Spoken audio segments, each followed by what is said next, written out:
Welcome guys, in this video I'm going to show you how you can enter the pairing mode manually in these Lenovo earbuds.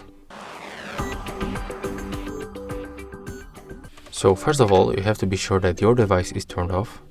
If you want to power off your device, you have to click and hold right here and right here together until indicator right here blinks 3 times on red.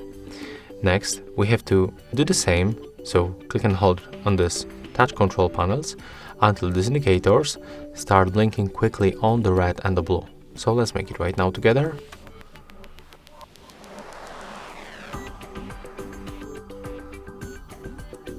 As you can see right now, we can release, and right now they are synchronized, and right now only the left one is blinking.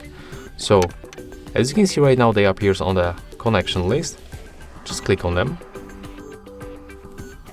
And right now we are successfully connected, and that's how it looks in this device. If you find this video helpful, remember to leave a like, comment and subscribe to our channel.